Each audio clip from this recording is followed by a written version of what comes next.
김어준의 뉴스공장. 지난 3.1절 광화문에서 구국기도회가 열렸죠. 여기서 태극기 그리고 성조기가 함께 등장을 했습니다. 그 역사적 배경을 한번 짚어보려고 합니다.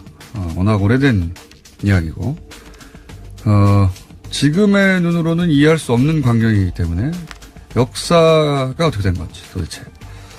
성공회대 한원구 교수님 모셨습니다. 안녕하십니까? 예, 안녕하십니까? 예, 김기춘 이후 오랜만입니다. 예, 오랜만에 뵙습니다. 예, 김기춘 이야기 재밌었는데 오늘은 그것보다 더 뿌리가 긴 이야기입니다. 예. 예. 한기총이죠. 한기총에서 이제 일부라고 하겠습니다. 예. 일부 개신교 단체 혹은 교회에서 구국 기도를 했고요. 예, 예. 그때 구호가 개헌 반대입니다. 예, 예. 개헌 반대 이유는 개헌을 하면 고려연방제, 예. 지방분권이 되고 고려연방제가 돼서 고려연방제가 되면 공산주의가 되기 때문에 개헌을 반대한다. 예. 굉장히 참신한 논리예요. 예. 교회에서만 통하는 논리 같은데. 그러면서 성조기가 같이 등장했습니다. 그러니까 이제 요약하면 반공과 친미, 예. 네, 반공과 친미라고 요약할 수 있는데 이 일부 보수 개신교가 이렇게 된 것은 역사가 깊은 거죠. 어디서부터 뿌리를 따져야 됩니까? 글쎄요, 그 성족이 들기 시작한 거는요. 네. 사실은 100년도 더 됐습니다. 그래요. 예, 100년. 이제 한국 기독교의 뿌리가 서북 쪽에 있는데. 서북. 예, 그 평안도 지역이라는 게 또 사실 역사적으로 보면은, 불행을 많이 겪었죠. 네. 청일전쟁, 러일전쟁이 그 지역에서 일어나지 않았습니까? 네. 그 전쟁 때, 어떤 일본이나 청나라 러시아의 그 폐해로부터 막아줄 수 있는 게 미국이다 해서 그 교회, 그래서 또 교회도 많이 몰렸고 그 교회에 또 성적이 걸어놓고 그 시절에 그랬었는데 뭐 이제 그런 맥락 속에서 뭐 지금 이제 그 성적이 들고 나온 거는 그 역사적인 맥락하고는 좀 다르지만 많이 달라졌지만 그 뿌리를 거슬러 올라가자면은 이제 출발부터 그리고 그 서북 쪽에 그 선교를 한 쪽이 미국 북장로교회입니다. 그래서 그쪽이 또 이제 대단히 그 미국식으로 얘기하면은 근본주의적이고 아주 보수적이고 신비주의적이고 뭐 그런 양행들이 겹쳤죠. 그게 이제 뿌리고요. 네. 서북 얘기하시니까 사실 제주 4.3도 서북 청년단.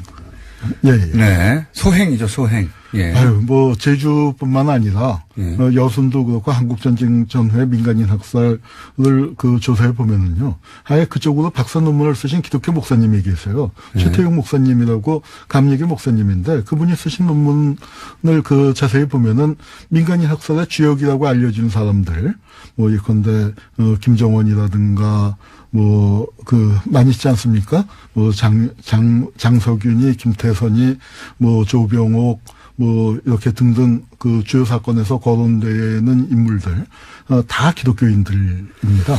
굉장히, 뭐랄까요. 우리 주류 사회에서 잘 거론하지 않는 이야기인데, 예. 그 시절에 민간인 학살을 기독교가 주도했다는 게 충격적인 거죠, 사실은. 생각해보면. 네, 이제, 뭐, 대표적인 게 신천학살, 거기에 대해서 황석영 작가가 소설도 썼는데, 공산주의와 기독교의 대결이다. 그래서 둘 다 위대의 그 사상이라서, 제목을 손님으로 붙였던 걸로 기억을 하고요.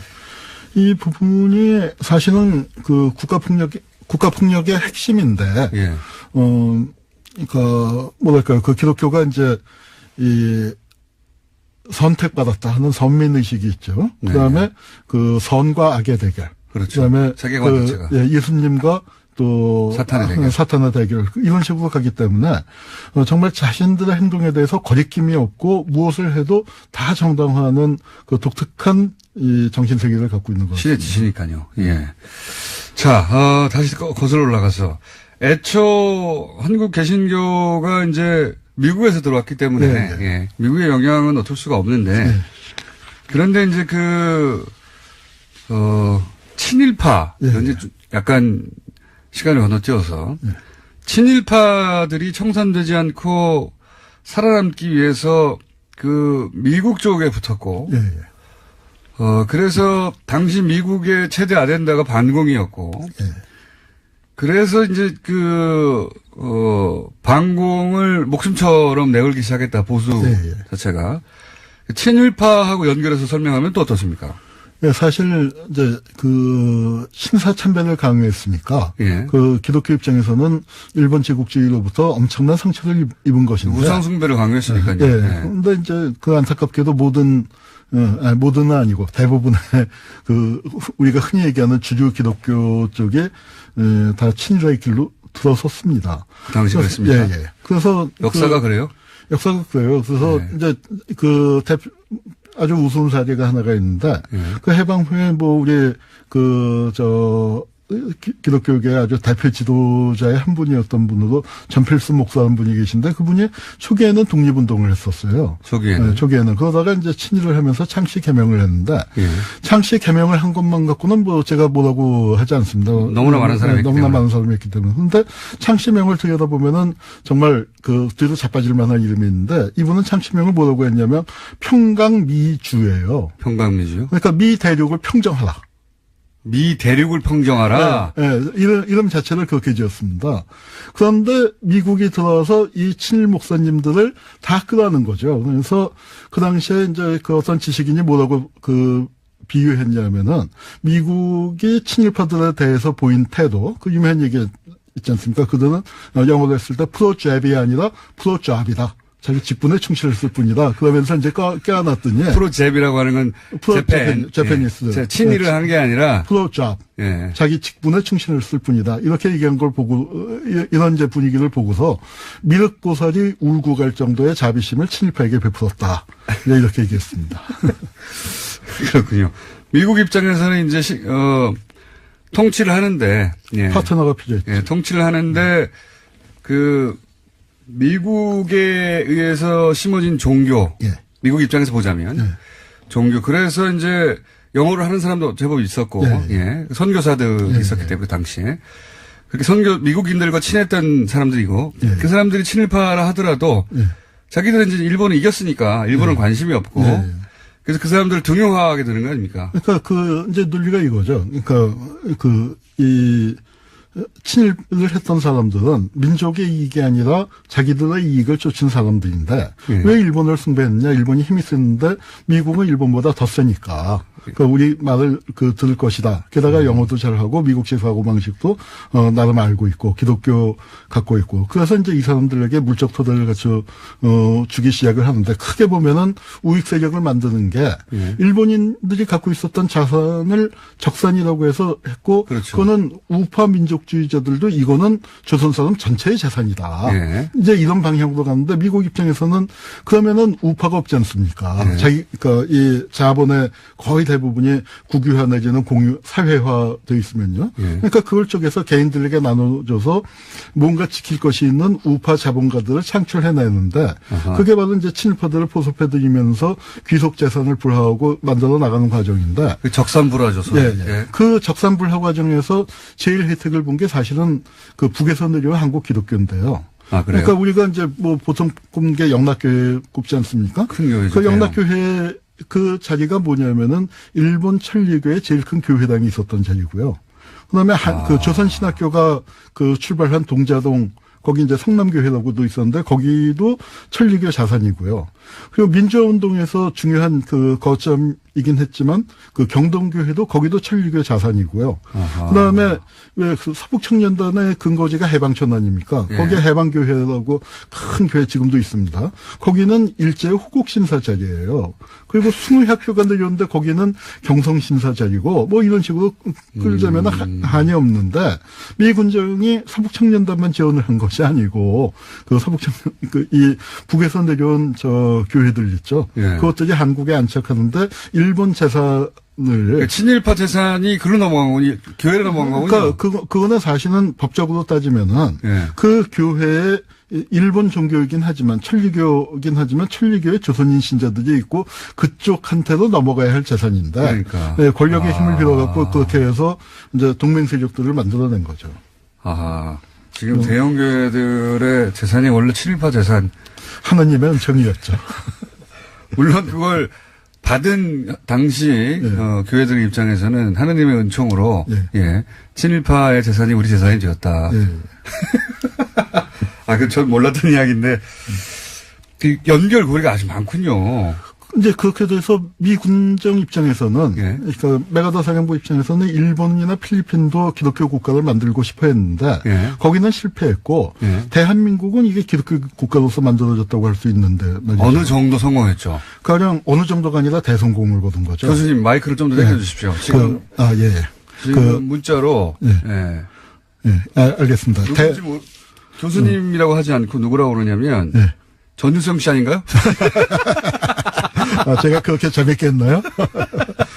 자, 목소리가, 예. 그 당시에 예. 기독교 신자가 1%밖에 안 됐거든요. 예. 그런데 내각의 40%가 넘게 기독교인이에요. 국회에서는 한 3분의 1쯤이고 당신의 기독교 신자가 지금처럼 많지 않았고 1%밖에 안 1%밖에 됐는데 내각의 절반 가까이가 기독교인이었다. 40% 이상이 기독교인이었어요. 아, 그리고 제헌국회에서 예배를 드리면서 시작을 했고요. 완전 미국식이네요. 그리고 아. 성탄절이 바로 국가 공휴일로 지정이 되지 않았습니까? 예. 그래서 이제 이런 식으로 그 기독교 국가로서 만들어졌고. 그러니까 미국의 의도가 아주 강력하게. 미국뿐만 아니라 이승만의 의도도 또 이승만 대통령도 기독교인이었죠, 맞죠? 아예 본인이 아주 기독교 국가를 만들려고 작심을 하고 그런 선언을 한 적이 있습니까? 뭐 내면적으로. 아니 그리고 그런 글이나 뭐 그런 것들은 많이 남아 있죠. 아, 그런 글은 남아 있다. 네, 서간 같은데. 기독교 그러니까 당시 해방된 대한민국을 기독교 국가로 만들려고 하는 이승만 전 대통령의 의도도 있었고 미국의 의도하고 일치하고 네. 예. 이명박 대통령이 처음 뭐 봉헌하겠다 한 건 아니란 말이죠. 아, 그렇군요. 뿌리가 거기서 시작된 거군요. 그러면서 이제 친일파 청산을 안 하고 이렇게 오히려 거꾸로 재산을 나눠주면서 그 기독교 세력을 키우고 그게 미국의 입장에서는 미국 자체가 또 청교도들이 세운 나라니까요. 여기가 동아시아에 자기들한테 멀리 떨어진 동아시아 국가가 기독교 베이스의 사고방식을 가지고 하면 관리하기가 쉽겠다. 그래서 이제 친일파 청산을 미국이 방해한 거죠, 사실은. 방해 정도가 아니라 적극적으로 살려준 거죠. 살려주면서 본인들의 아젠다인 반공 쪽으로 몰고 간 거 아닙니까? 예, 그렇습니다. 예. 그러면서 이제 제주 사상 같은 경우 서북 청년단, 교회 청년들이죠. 이 친구들이 가가지고 제주도에 빨갱이라고 사람들 죽여버린 거 아니에요? 이런 사건들 뒤에도 미국이 있는 거겠네요, 그러면. 제주도뿐만 아니라 전국적으로 벌어진 겁니다. 그 민간인 학살. 그렇죠. 근데 제가 궁금한 건 당시 이 뒤에 그러면 미국이 있었는가? 당연히 있었고요. 그 다음에 이제 그 안타까운 게 민간인 학살에서 반드시 있는 게 선별 절차가 있습니다. 그렇죠. 손가락총으로 이제 정말 손가락질을 해서 죽이는 쪽, 살리는 쪽인데 많은 경우에 그 역할을 목사님들이 직접 한 경우가 많아요. 그리고 그 다음에 또 이제 목사님은 무슨 기준으로 이 사람을 죽고 이 사람을 살리고 했을까요? 믿음이 좋은 신자들을 가려내는 거죠. 아, 질문 자체가 그럼 기독교적인 질문이었습니까? 그러니까 그건 질문을 할 것 없이 그냥 바로 선별하는 거죠. 보고서 그 동네 사람들을 선별을 하는데. 본인이 그러니까 알던 사람이니까. 군경 가족들 이제 이렇게 해서 살려내는데 교회에 간 사람들을 살려내는 거. 이게 저는 한국 전쟁 이후에 한국에서 기독교가 이제 팽창하게 되는 중요한 요인이 된 게 빨갱이 사냥이 심하던 시절에 교회에 나간다는 게 갖고 있는 힘이 뭐냐면은 그런 데서 빨갱이도 몰리는 데서 보호해 주죠. 거기다가 식량이니 뭐니 그런 것들 구호물자가 교회를 통해서 그렇죠. 배부가 되죠. 그다음에 우리 공동체는 파괴되고 급속히 도시화가 이루어졌는데 옛날에 누구 집에 이제 굳은 일 있고 장례 치러하면은 다 동네 사람들이 치렀는데 서울에 대도시에 와서 피난살이 하는데 누가 그거 하겠습니까? 그러니까 그런 사회 한 점만에 안 갖춰져 있고 국가가 그걸 포기하고 있는 상태에서 교회가 역할을 하죠. 형제님 자매님 하면서 하니까 교회가 번창하고 화수회, 종친회, 동창회, 향후회 이런 것들이 번창하게 된 게 사실은 국가가 제대로 된 어떤 복지 기능을 못하는 데 그거를 기독교 쪽이 가장 대표적으로 이어받아 온 거고요. 그래서 이제 교회 가면 결혼식이나 장례식 때 꼭 10,000원이나 들고 가게 되죠. 그렇죠. 예. 그게 향약 둘에도 대체한 겁니다. 예, 그러니까 마실도 대체한 것이고, 예, 예. 교회가, 도시에서. 근데 그 뿌리가 이렇다는 거. 근데 그게 그 정도가 사람을 죽이고 살리고 하는 게 목사님이었다는 얘기는 처음 듣는데 이게 역사적 사실인 거죠. 아, 그렇죠. 매우 불행한 사실입니다. 교수님이 지어낸 얘기 아닌 거죠, 이거. 그거는 아주 최태용 목사님의 아주 자세한 논문도 있고요. 그분이 그 감리교 목사님이고 민간인 합사에 대해서 아주 연구가 깊으신 분이에요. 기독교 내에 연구들이 있는 거군요. 예, 그렇습니다. 검은 이제 역사로 예, 말하자면. 예. 그리고 이걸 또 이 뿌리는 그렇습니다. 그러면서 저는 그래서 성조기를 어떻게 생각하냐면 당시 이 그 성조기를 든다는 건 방금 말씀하셨다시피 살아남을 수 있고 예. 식량을 얻을 수 있고 생존이 가능하게 해주는 예. 일종의 부적이다. 예. 예. 성조기를 든다는 게 미국이 좋다 나쁘다의 문제 이전에 그럼 미국이 저렇게 멀리 있는데 신문도 그때 어떻게 알았겠어요. 예. 그게 아니라 저걸 들어야 산다. 예. 부적 같은 거였다고 생각해요. 부적이라는 표현이 참 정확한 표현입니다. 그 공장장님 역시. 그래서 저는 국기를 들었다기보다는 나는 나쁜 사람이 이렇게 거의 사탄을 물리치는 부적 같은. 예. 예. 자기가 사탄을 물리면 죽으니까. 예. 그렇죠. 예. 그렇게 저는 받아들이고 있었는데 이게 이제 박정희 정권 때 다시 한 번 또 강화되지 않습니까? 예. 예. 지금 최순실 이야기도 다 여기서 출발하는 거 아닌가요? 그러니까 이제 두 축이 있다고 생각해요. 예. 하나는 그 엘리트층, 예. 그러니까 서북에서 내려온 사람들 또 교육받고 그다음에 한국 장차관하고 예. 또 박정희 때 보면은 3군 참모총장의 해병대 사령관의 국방장관이 한꺼번에 다 기독교인인 적도 있었어요. 66년인가? 이제 그런 시기도 있었고, 이런 엘리트층이 있는가 하면은, 또 하나 한국 기독교를 이야기할 때, 또 지금 현재를 이야기할 때 보면은 밑바닥층이 있습니다. 전쟁에서 정말 우리 역사가 보통 역사가 아니지 않습니까? 엘리트는 이제 미국하고 이제 바로 연결되는 층이고. 그런데 이제 아주 밑바닥에서 고통받았던 사람들, 그리고 또 질병과 굶주림과 전쟁과 이런 게 있었는데 국가는 보호 기능을 하나도 못할 때 이 사람들이 또 많이 몰린 게 기독교예요. 특히 50년대에 부흥회, 대중 신비주의적으로 해서 그 당시에 이제 나온몽이라든가 박태선 신앙촌이라든가 조금 분위기가 다릅니다만 문선명도 생기고 여러 개가 생겼고. 밥도 주고 구호도 하니까요. 네. 예. 그리고 치료도 해주고 또 거기 가면은 이제 굉장히 엑스터시 상태에서 그 안전뱅이가 펄쩍 뛰기도 하고 이제 그런 그 성경에서 보던 이적 같은 것들이 일어난 것처럼 이제 그런 속에서 굉장히 사람들이 많이 몰렸었죠. 그래서 그런데 이제 이런 그 과정들을 거치는데 문제는 뭐냐면은 그 박정희 시기에 산업화가 벌어지지 않습니까? 그리고 성공 신화를 내달리면서 박정희 체제는 그걸 향해서 아주 줄다름쳐 갔습니다. 그런데 그 성공 신화의 이면에는 탈락자들이 많이 있죠. 그중에 그렇죠. 이제 좀 건강한 부분은 노동운동으로 저항으로 나가거나 그러지만 실제 대중들의 절대 다수는 그 억압받고 그 고통을 어떻게인가 이제 좀 벗어나 보려고 이제 몸부림치는 사람들이 몰린 게 또 그 기독교 쪽으로 많이 몰리게 됩니다. 그리고 이제 이런 사람들이 그러니까 60년대, 70년대에는 부흥회 같은 걸로 몰리고 국가가 거기에 개입을 하는 건 뭐냐면은 가령 여의도에서 보면은 이제 전에는 박태선 장로가 기도회를 하고 뭐를 하고 했었는데 국가가 빌리 그레햄 목사를 초청해서 아주 100만 인파가 몰리는 기도회를 하죠. 그래서 이게 이제 한국 기독교의 어떤 이 성령 대폭발을 해서 굉장히 중요한 기점이 되는데 그렇게 국가 권력이 개입을 해서 이 특정 종교를 지지하는 박정희 개인이 기독교인이 아니었지만 좀 필요했으니까 아니었지만 한편에서는 왜냐하면은 우리 사회에서 민주화 운동이 기독교 쪽이 크잖아요. 맞습니다. 또 한편에서는 민주화운동을 또 기독교 베이스로 했었죠. 사실은 왜냐하면은 다른 진보운동이 빨갱이로 다 죽어버렸는데 기독교 쪽은 그래도 탄압을 덜 받는 게 하느님 백이 있고 외국 백이 있단 말이에요. 그러니까요. 이 중에 백이 있었기 특히 미국 백이 중요했죠. 그렇게 또 독일 백도 있었고 유럽 백도 있었고 그렇기 때문에 기독교를 함부로 치지 못했는데 기독교 목사들이 나서서 유신이다 독재다 막 떠드는데 그때 이제 대형 집회를 열고요. 그 집회를 제일 크게 열면서 접근을 한 게 최태민이었습니다.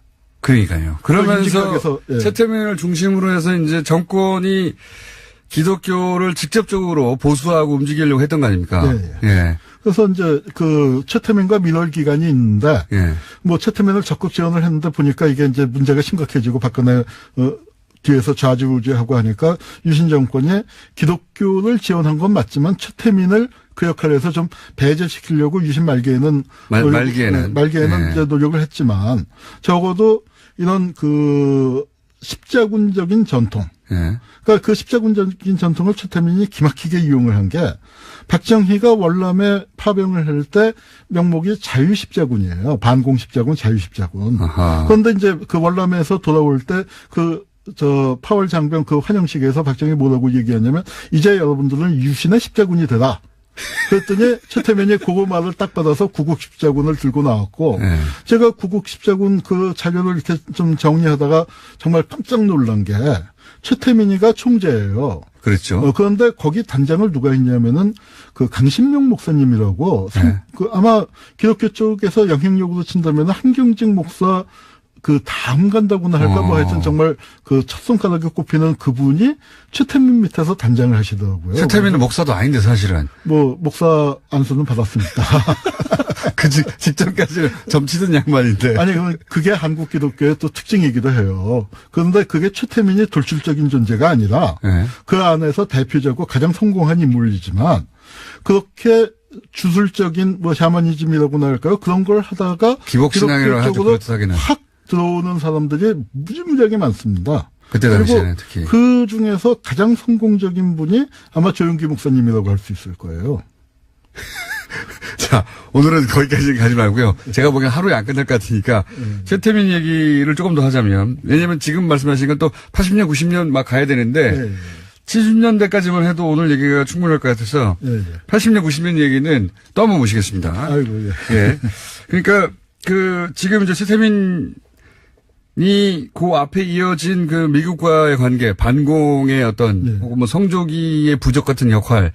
여기서 박정희 전 대통령이 정권 보위 차원에서 기독교가 필요했던 거 아닙니까? 왜냐하면 그렇죠. 진보적인 기독교계에서 지금 박정희 정권이 독재라고 막 공격하니까 본인이 탄압하면 미국 쪽에서 또 미국의 진보적인 기독교로부터 또 소리를 들으니까 그러니까 보수 기독교계가 진보 기독교계를 탄압하거나 억누르는 모양새 또 필요했던 거잖아요.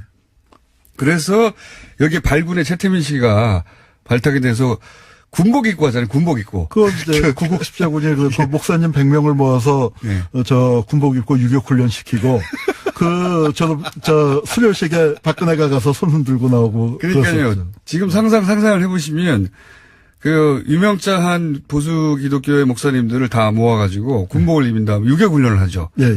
유격훈련을 한 다음에 목사님들이 군복 입고 구국기도 반공 북한을 박살내야 한다면서 그러면서 그걸 전국으로 퍼뜨리려고 했던 거예요. 그렇죠.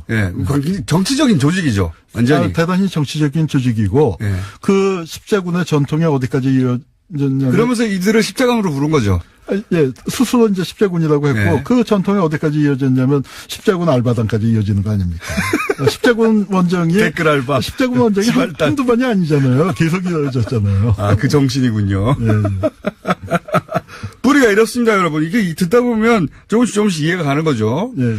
그러면서 보수 기독교의 전체는 아니지만 그렇게 이제 보수 기독교 상당 부분이 이제 포섭이 된 거죠. 권력에 의해서. 포섭이 돼서 이분들이 정권 대신에 나가서 이 정권이 훌륭하다는 얘기를 해주는 거 아닙니까? 가령 이제 그 대표적인 게 아까도 얘기했지만 빌리 그램 목사가 모여갖고 뭐 100만 명 넘게 여의도 광장 그 당시에는 여의도 대단한 이벤트였어요. 뭐 아무것도 없었잖아요. 그냥 허벌판이었는데 거기에 그 100만 명을 모아놓고 그렇게 했는데 거기서 이제 통역을 했었던 분이 김장환 목사님이라고 CCC 그 계통인데 그분이 저는 그 한국 기독교의 어떤 성장사와 그 권력과의 유착이나 그런 걸 그 대변한다고 생각을 하는데 그분이 최근에도 어디서 그 이제 글을 쓴 걸 보면은 자신의 경력을 하우스보이 에서 이제 출발해서 미군 하우스보이. 네, 개인으로 보면은 이제 뭐 그게 그 고난을 겪고 이제 뭐 전쟁통 뭐 이제 성공사가 될 수 있을지도 모르지만 한국 기독교가 그렇게 친미적으로 미국을 큰형님으로 모시고 미국의 그늘 아래서 컸고 권력과 유착돼서 반공을 하고 그다음에 극동방송이나 이제 뭐 이런 것들이 생기는 그 과정이나 뭐 이런 것들 보면은 박정희 시기에 어떻게 기독교를 포섭해드리면서 보수 기독교를 이용했는가? 자기 편으로 만들어서 서로 이용한 거죠. 권력 유지를 해나갔는가? 그게 이제 또 뚜렷하게 나타납니다. 기독교 전체를 말씀드리는 건 아니고 지금 태극기를 들고 3.1절에 나와서 3.1절에 성조기는 상관이 없잖아요. 그렇죠. 카제도 날이라면은 또 모르겠습니다만. 그러니까 3.1절 날 성조기가 무슨 상관이 있습니까? 어쨌든 3.1절 날 성조기를 들고 나온 그 세력의 뿌리를 지금 찾아가는 겁니다. 그런데 이제 기독교 전체가 아니라 오해하지 마시고요. 그렇죠. 네. 그런데 이제 요 3.1절 날 들고 나온 분들은 또 보면은 저는 맨 처음에는 뭐 대형교회에서 동원을 한 걸로 생각을 했는데. 그런 분도 있지만. 그 초기에는 분명히 그렇습니다. 그렇지만 이 탄핵 과정들을 보면서 보면 그분들이 또 나름 굉장히 자발적이고 헌신적이잖아요. 네. 근데 그거는 맥락이 또 다른 것 같아요. 그 맥락은요, 다음 시간에 해야 됩니다. 일단 70년도까지만 하고, 그때 군복을 입고, 최태민과 함께 유격 훈련을 하며 정권 보위에 앞장선 일부 보수 기독교의 목사님들이 그 이후에 대단히 유명한 목사님들이 됩니다. 뭐 그렇다고들 한국 사회에 대단히 유명하다는 목사님들의 뿌리가 이렇습니다. 예.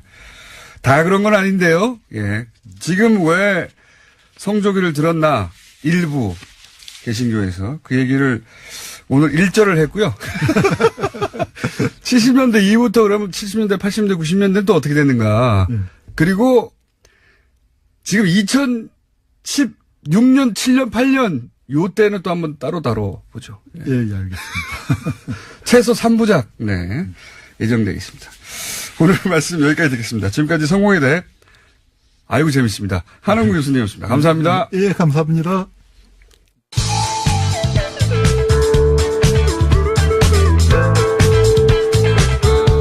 고기만 먹습니다. 시사요정 김어준입니다.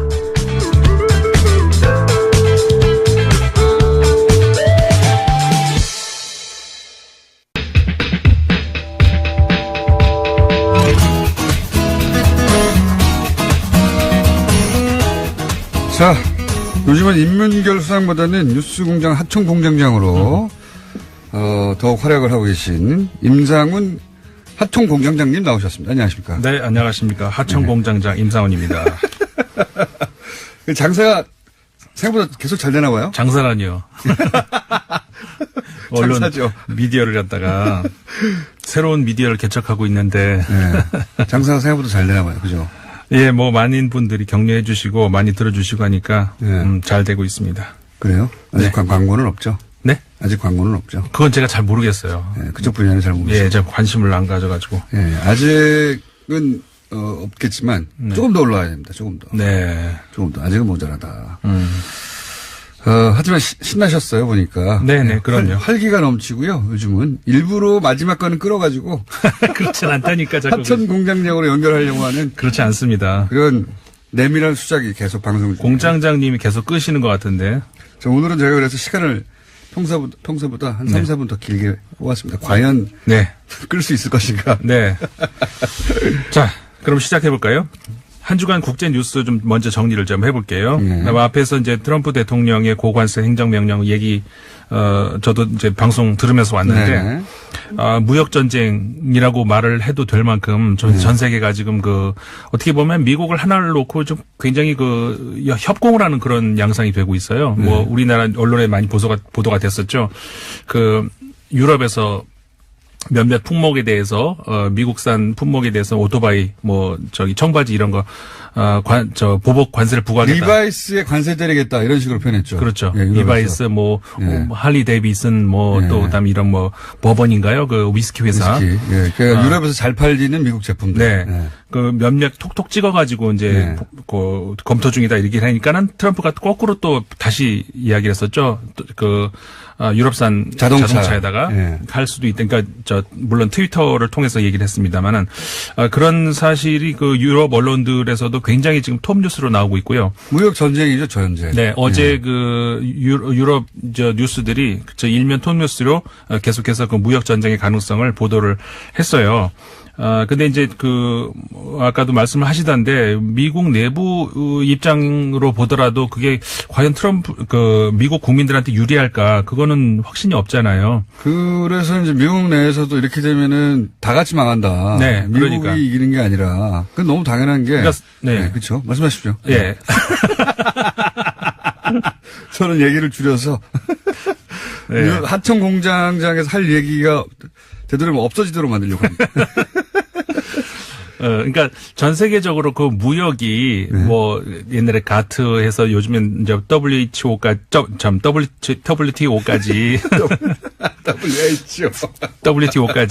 예. 전체적으로 흐름이 세계화라는 흐름이 그 자유무역 다시 말해서 그 관세를 줄이고 어떤 장벽을 없애고 이런 쪽으로 흐름이 가는 거는 맞잖아요. 그건 이게 미국이 만든 겁니다. 처음에. 그러니까요. 예. 좋고 나쁘고를 떠나서 자기들이 유리할 때 찬성이든 반대를 떠나서 전 세계가 이제 흐름이 20세기 이렇게 온 것이 미국이 만들었다는 말씀 지금 하셨습니다만은 미국이 20세기 초에 큰 타격을 한번 받잖아요. 대공황으로. 예. 그 결론을 이 사람들이 어떻게 내리냐면은 무역 장벽은 결국은 공멸하는 길이구나. 예. 서로 망한다. 이거를 열어야 다 같이 산다는 그런 확신을 가지고 그때 글로벌한 규모의 무역 전쟁이 있었죠. 네. 지금보다 교육국이 훨씬 작았음에도 불구하고 그렇죠. 대공황이 일어났어요. 네. 그러자 말씀하신 대로 이제 그 세계 경제 질서를 자유무역 체제로 만들어낸 게 미국인데 네. 그걸 지금 다시 뒤집어서 전 세계가 무역 전쟁을 이제는 훨씬 더 큰 규모죠. 그때하고 그렇죠. 비교할 수 없이. 근데 지금 좀 전에 말씀하셨죠. 그 당시만 해도 그 글로벌이라고 하는 것이 지금 같은 개념이 아니고 우리가 섞여 있지가 않았잖아요. 그 대충 이렇게 장벽을 쌓으면 한쪽이 망할 수도 있는 그런 상황이었지만 지금은 그런 세상이 아니잖아요. 그때는 미국이 망하려고 했죠. 대공황으로. 예. 예. 그러니까는 그 이후로 어쨌든 미국이 세상을 재편한 그런 것이 이제 글로벌리제이션인데 예. 지금 상황에 와가지고는 그러니까 정말로 모든 그 글로벌 대기업들이 서로 얽혀 있잖아요. 그러니까 뭘 이걸 실타래에 얽혀 있는 것처럼 이렇게 풀러서 이거는 미국 거, 이거는 유럽 거, 이건 중국 이렇게 그 회사를 나누기도 어려울 정도로 이렇게 된 상황에서 과연 미국 기업이 이런 그 장벽을 딱 쌓아 올렸을 때 살아남을 수 있겠는가. 네. 그 영국의 파이낸셜 타임스가 이제 그렇게 숫자를 뽑았더라고요. 그러니까 미국의 철강 업계에 종사하고 있는 그 노동자가 그러니까 종사자가 이제 8만 명 이렇게 얘기를 한다고 하는데 반면에 이제 철강으로 나오는 그런 제품에 종사하는 사람 650만 명이라 그래요. 그러니까는 이게 과연 미국 국민들한테 얼마나 도움이 되겠는가 이제 이런 의문인 거죠. 그러니까 유럽 언론 입장에서 미국에서 전쟁을 걸었지만 미국에 별로 좋을 건 없을 것 같다. 이런 그 다음에 이제 캐나다도 같은 북미 대륙에 있습니다만은 캐나다도 마찬가지 상응한 대응을 할 것이다라고. 캐나다는 안 할 줄 알았더니 캐나다도 했어요. 캐나다 했죠. 그러니까는 같은 북미에서도 그리고 중국에서도 당연히 이제 미국산 곡식을 지금 그 보복 관세를 하겠다 하지 않습니까? 그러니까 전체적으로 미국이 지금 그 수세에 몰리고 있는 것 같다. 그러니까 트럼프 대통령이 굉장히 지금 신경이 날카로워 있는 것 같아요. 그것도 그렇고 저는 트럼프 대통령의 신경도 날카롭지만 이 양반의 성격상 자기 대통령이 그렇게 됐잖아요. 다들 공격하는데 오로지 그 백인 그 남성 하층 계급 노동자 계급 그 중에서 특히 일자리를 잃은 이 사람들을 향해서만 메시지를 계속 던져서 내가 이겼지 않냐. 이런 머릿속에 박혀있는 자기만의 나는 이 방식으로 성공할 수 있어. 이게 있는 것 같아요. 그것도 있는 것 같고, 저는 한 가지 우려스러운 것이 얼마 전에도 이제 그 미국의 정신과 관련 의사들이 트럼프 정신건강을 가지고 얘기가 나오고 있었잖아요. 한국입니다. 그 여권분이. 그래요. 네. 근데 이번에 알려진 또 그 소식 하나가 이번에 그러니까 25%의 관세를 철강에다 물겠다라고 하는 발표 직전에 트럼프가 다른 일로 굉장히 화가 나 있었대요. 그러니까 백악관에 있는 그 보좌관들도 참모들도 모르는 상황에서 협의도 안 된 상태에서 트럼프가 질른 거 아니겠습니까? 네. 그러니까 이게 그 직전에 다른 무언가의 일로 굉장히 화가 난 상태에서 가족사하고 예를 들어서 본인을 배신하는 뮬러 특검에 본인을 배신하고 특검에 유리한 발언을 하는 사람들 이런 이야기로 지금 미국의 그 공영 라디오죠. 그 NPR이 보도를 한 건데 트럼프 대통령은 지금 통제 불능의 혼란 상태에 있다는 거예요. 그러니까 언제는 통제 가능했나요? 아니 어쨌든 그래도 백악관 참모들도 어떻게 통제가 안 되고 그러니까 오히려 백악관 참모들이 이게 뭐 조언을 할 수 있는 그런 입장이 아니라 무슨 두려움에 떨고 있다는 거예요. 언제 폭발할지 모르는 트럼프의 어떤 뭐라고 할까 신경질적인 어떤 이게 굉장히 심한 모양인데 지금 특히 그래서 백악관이 지금 2년도 안 되는 시점에 취임 2년도 안 된 시점 시스템이 완전히 붕괴됐다 이러는 거죠. 그래서 특히 지난 한 주 같은 경우를 격동의 한 주라고까지 이렇게 표현이 나오면서 백악관의 사기가 바닥에 뚝 떨어졌대요 지금. 근데 그런 상황에서 트럼프 대통령의 어떤 뭐라고 할까 즉흥적인 그런 반응으로 나온 그런 25% 관세. 근데 문제는 대통령이라 즉흥적이든 고민을 했던 효과는 똑같다는 겁니다. 그렇죠. 사인을 해버리면. 맞습니다. 네, 그게 문제인 거죠. 네. 뭐 이게 주제가 아니니까. 자, 그다음에 이제 다른 소식도 좀 보겠습니다. 거기에 대해서 미국 소식은 저희가 미국에서 이 트럼프 대통령의 행정명령에 대해서 어떻게 반응하는지는 많이 다뤘는데 네. 방금 이제 유럽에도 이제 그럼 우리 니네 그런다고 우리가 쫄 것 같아? 우리가 보복할게. 똑같이 이렇게 나오고 있는 거잖아요. 네, 그렇죠. 다른 나라들의 반응이 있습니까 혹시? 아시아나 남미나 거기는 아직 예, 아시아나 남미 이쪽은 제가 미처 파악을 못 했는데 일본의 반응은 제가 봤습니다. 일본은 우리 동맹이니까 우리만 빼줘 이러고 있더라고요. 제가 그러면은 다음번에 너무 웃겼어요. 기사 한번 찾아보시면 예. 우리는 동맹이니까 우리 좀 빼달라고. 아시아권하고 남미권을 한번 볼게요. 네. 하기로 하고. 하여튼 그건 그렇고 다음 뉴스는 그다음에 부트로스 갈리라고 하는 그러니까는 코피아난 직전 유엔 사무총장이 있었죠. 네. 그분이 어떤 얘기를 했었냐면 과거에 아프리카에서 나중에 큰 분쟁이 난다면 그거는 총으로 싸우는 분쟁이 아니라 물 때문일 것이다. 이런 얘기를 한 적이 있어요. 나일강 얘기죠. 네. 그러니까 나일강이 왜 그러냐면 나일강 잘 알다시피 굉장히 긴 강이고 네. 근데 사실상 우리가 나일강 그러면은 이집트만 생각하잖아요. 네. 왜냐하면 하류를 이제 차지하면서 실질적인 혜택은 이집트가 다 보고 있으니까. 근데 상류 쪽에 있는 나라, 그러니까 네. 에티오피아 같은 나라 같은 경우에는 상류에 있다 보니까 별 혜택을 못 받아요. 네. 그런데 나일강의 85%의 물이 거기서 나오고 있거든요. 네. 그러니까는 억울하죠, 자기들은. 네. 그러니까는 댐을 쌓기 시작을 했어요. 자기들도 물 좀 혜택 좀 받자. 그래가지고 이게 댐이 7년이 걸려가지고 지금 올해 완공이 되거든요. 이집트 큰일 났네요. 그러니까 지금 문제가 되는 것이 그럼 물을 이제 받기 시작을 하면은 네. 이집트는 난리가 나는 거예요. 물난리가 날 수도 있고. 그렇죠. 물이 가뭄도 일어날 수 있지만 홍수가 일어날 수도 있고. 그러니까 나중에 이걸 만약에 열어버리면 홍수가 나는 것이고. 네. 지금 어쨌든 물 통제권을 잃어버린 거 아닙니까? 그렇죠. 당장은 짧게는 3년에서 길게는 10년까지 네. 이집트에 흘러나오는 물이 훅 줄어들 거라는 거예요. 그러면 100만 명 이상이 실업자가 나올 거라는 그런 예상까지 나오고 있거든요. 물과 관련한 사람이 이집트에 많습니까? 예, 이집트 인구의 거의 절대 다수가 그 주변에 살죠. 그렇죠. 네. 나일강 주변에 살고 있거든요. 그러니까 나일강으로 인해서 사실 살고 있는 사람들이 인구의 거의 대부분인데 나일강 주변에 산다고 해서 물을 직접 이용한 제가 본 거는 거기서 이제 배 태워서 사람 관광시키는 거 말고는 직접 산업이 관련이 또 뭐가 있을까요? 아니, 그런 거 물산업. 위에 사람도 있겠죠. 그리고 사람이 물을 마셔야 살잖아요. 어쨌든 간에 그 물이 전적으로 그 나일강에서부터 연유가 네. 되는 것인데 그러니까는 그렇게 되면은 지금 이집트 입장에서 큰일 났다는 거예요. 그건 그렇군요. 당연히 그러니까는 그 분쟁이 날 수밖에 없겠죠. 그렇다고 댐을 폭발할 수도 없지 않습니까? 그럴 수는 없는 거죠. 다른 나라에 있는 영토의 댐인데. 그렇죠.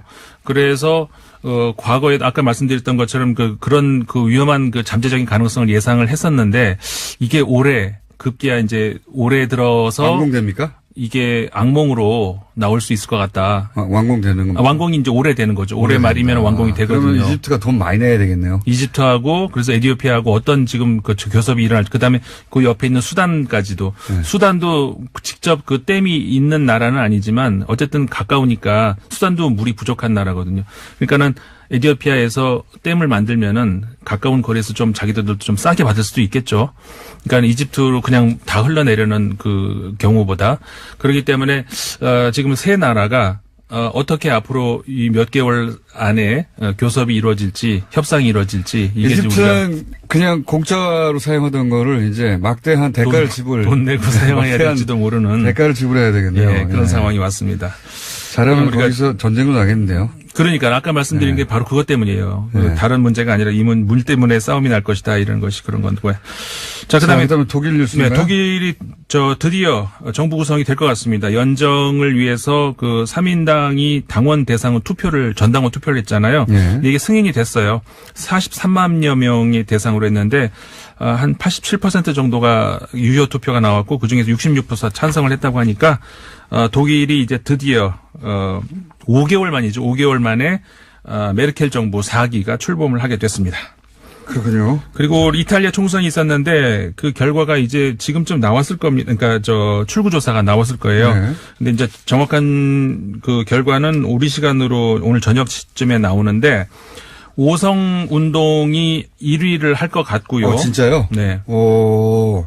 근데 이제 이 사람들은 연정은 안 하겠다고 분명히 밝힌 상태거든요. 네. 그러니까 자신들이 50%를 넘지 않는 이상은 50%는 못 넘어요. 그건 안 되니까 이 사람들이 집권을 할 가능성은 없고. 대단하네요. 이게 오성운동이 코미디언 출신의 페페 그릴로라는 사람이 시작한 것 아닙니까? 네. 코미디언이. 이게 좀 전 세계적으로 대중정당인데. 좀 뭐라고 할까요? 굉장히 예외적인. 완전히 새로운 예, 문제죠. 그런 네. 전례가 없는 어떤 그런 좌도 아니고 우도 아니고 뭐 그런데 이탈리아에서 어쨌든 성공을 했습니다. 게다가 우파 연합하고 붙었거든요. 네. 네. 연합을 이겼다는 건데 이제 네. 끝났네요. 메인 이슈가 뭐였어요? 네? 중국입니까? 네, 중국이 메인 이슈인데. 가천 공장으로 가십시오. 임상훈 소장이었습니다. 안녕. 끝났어요?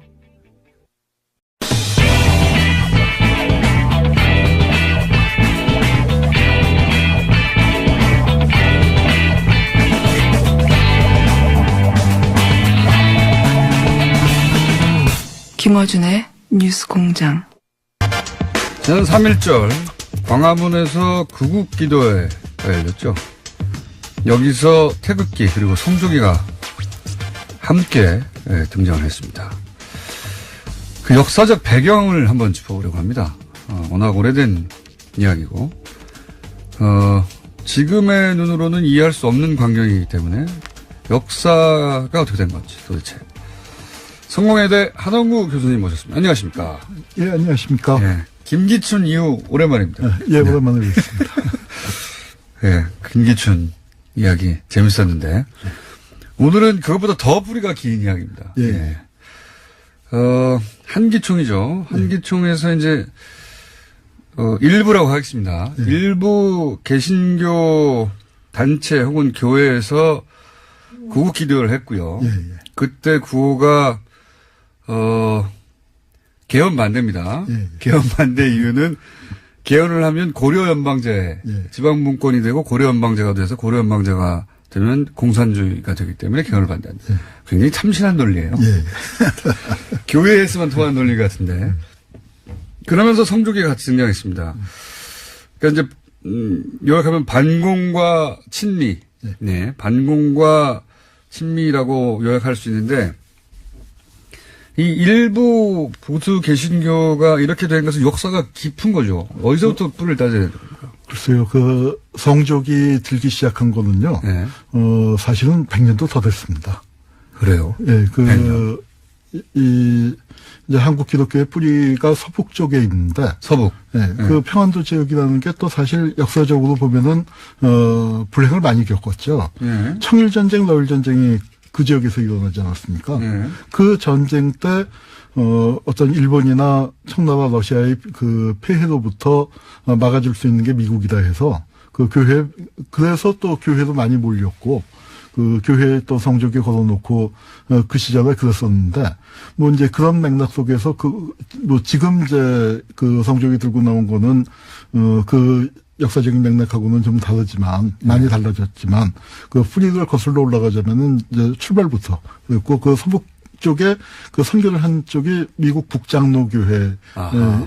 그래서 그쪽이 또 이제 대단히 그 미국식 으로 얘기하면은 근본 대부분의 그 우리가 흔히 얘기하는 주류 기독교 쪽에 다 친일의 길로 들어섰습니다. 그 당시 그랬습니다. 예, 예. 그래서 역사가 그래요? 역사가 그래요. 그래서 이제 그 대표 아주 우스운 사례가 하나가 있는데 그 해방 후에 뭐 우리 기독교계 아주 대표 지도자의 한 분이었던 분으로 전필수 목사라는 분이 계신데 그분이 초기에는 독립운동을 했었어요. 초기에는. 네, 초기에는. 그러다가 이제 친일을 하면서 창씨 개명을 했는데 창씨 개명을 한 것만 갖고는 뭐 제가 뭐라고 하지 않습니다. 너무나 많은 사람이 너무나 많은 사람이 있기 때문에. 그런데 창씨명을 들여다보면은 정말 그 뒤로 자빠질 만한 이름이 있는데 이분은 창씨명을 뭐라고 했냐면 평강미주예요. 평강미주요? 그러니까 미 대륙을 평정하라. 미 대륙을 평정하라. 네, 이름 자체를 그렇게 지었습니다. 그런데 미국이 들어와서 이 친일 목사님들을 다 끄라는 거죠. 그래서 그 당시에 이제 그 어떤 지식인이 뭐라고 비유했냐면은 미국이 친일파들에 대해서 보인 태도, 그 유명한 얘기 있지 않습니까? 그들은 영어로 했을 때 프로잡이 아니라 프로잡이다. 자기 직분에 충실했을 뿐이다. 그러면서 이제 껴안았더니. 프로잽이라고 하는 건 재패니스. 예. 친일을 한 게 아니라. 프로잡. 예. 자기 직분에 충실했을 뿐이다. 이렇게 얘기한 걸 보고, 이런 이제 분위기를 보고서 미륵보살이 울고 갈 정도의 자비심을 친일파에게 베풀었다. 이렇게 얘기했습니다. 그렇군요.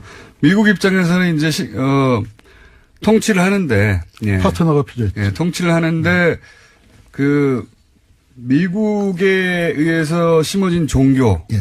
미국 입장에서 보자면 종교. 그래서 이제 영어를 하는 사람도 제법 있었고, 예. 선교사들이 있었기 때문에 그 당시에 그렇게 미국인들과 친했던 사람들이고, 그 사람들이 친일파라 하더라도 자기들은 이제 일본을 이겼으니까 일본은 관심이 없고, 그래서 그 사람들을 등용하게 되는 거 아닙니까? 그러니까 이제 논리가 이거죠. 그러니까 친일을 했던 사람들은 민족의 이익이 아니라 자기들의 이익을 쫓은 사람들인데 왜 일본을 숭배했느냐? 일본이 힘이 셌는데 미국은 일본보다 더 세니까. 그러니까 우리 말을 들을 것이다. 게다가 영어도 잘하고 미국식 사고방식도 나름 알고 있고 기독교 갖고 있고. 그래서 이제 이 사람들에게 물적 토대를 갖춰 주기 시작을 하는데 크게 보면은 우익 세력을 만드는 게 일본인들이 갖고 있었던 자산을 적산이라고 해서 했고 그렇죠. 그거는 우파 민족주의자들도 이거는 조선 사람 전체의 재산이다.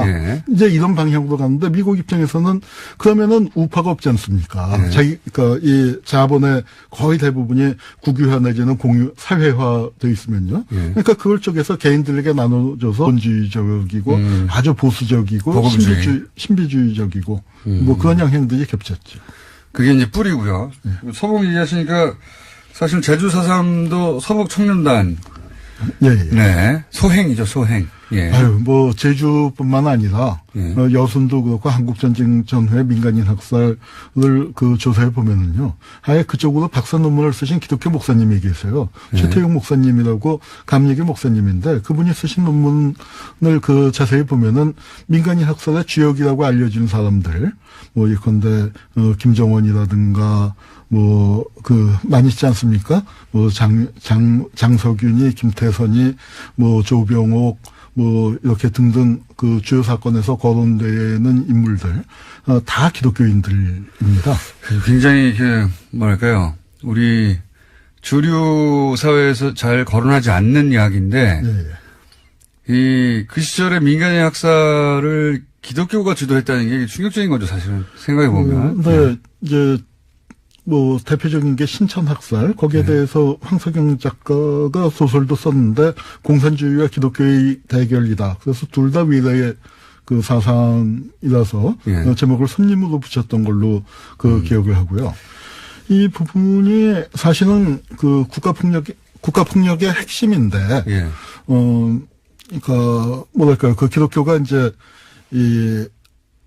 선택받았다 하는 선민의식이 있죠. 그 다음에 그 선과 악의 대결. 그렇죠. 그 다음에 세계관 자체가. 예수님과 또 사탄의 대결. 이런 식으로 가기 때문에 정말 자신들의 행동에 대해서 거리낌이 없고 무엇을 해도 다 정당화하는 그 독특한 이 정신세계를 갖고 있는 거죠. 신의 지시니까요. 예. 자, 다시 거슬러 올라가서 애초 한국 개신교가 이제 미국에서 들어왔기 때문에 예. 미국의 영향은 어쩔 수가 없는데 그런데 이제 친일파 이제 약간 시간을 건너뛰어서 친일파들이 청산되지 않고 살아남기 위해서 그 미국 쪽에 붙었고 그래서 당시 미국의 최대 아젠다가 반공이었고 그래서 이제 반공을 목숨처럼 내걸기 시작했다, 보수 자체가. 친일파하고 연결해서 설명하면 또 어떻습니까? 예, 사실, 이제, 신사참배를 강요했으니까, 그 기독교 입장에서는 일본 제국주의로부터 엄청난 상처를 입은 것인데. 우상숭배를 강요했으니까요. 근데 이제 안타깝게도 모든은 아니고 뭔가 지킬 것이 있는 우파 자본가들을 창출해내는데 그게 바로 이제 친일파들을 포섭해드리면서 귀속 재산을 불화하고 만들어 나가는 과정인데 그 적산불화죠. 그 적산불화 과정에서 제일 혜택을 본 게 사실은 그 북에서 내려온 한국 기독교인데요. 아, 그래요? 그러니까 우리가 이제 뭐 보통 꼽는 게 영락교회 꼽지 않습니까? 큰 교회죠. 그 영락교회 그 자리가 뭐냐면은 일본 천리교의 제일 큰 교회당이 있었던 자리고요.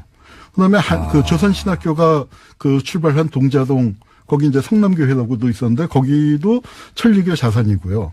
그리고 민주화운동에서 중요한 그 거점이긴 했지만 그 경동교회도 거기도 천리교 자산이고요. 그다음에 왜 그 서북청년단의 근거지가 해방촌 아닙니까? 거기에 해방교회라고 큰 교회 지금도 있습니다. 거기는 일제의 호국신사 자리예요.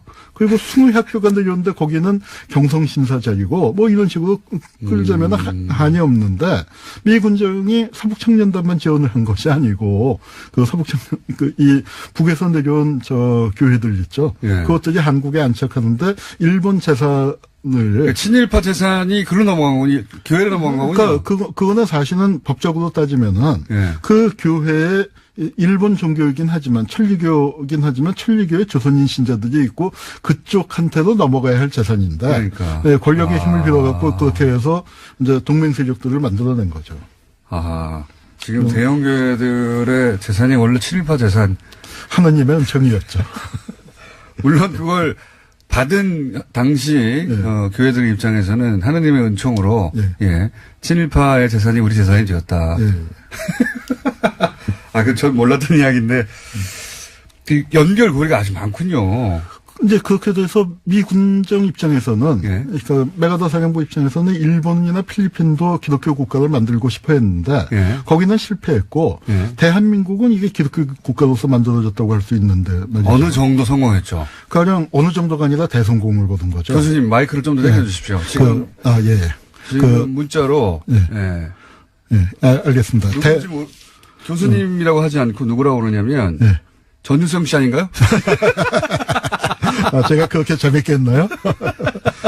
자, 목소리가. 그 당시에 기독교 신자가 1%밖에 안 됐거든요.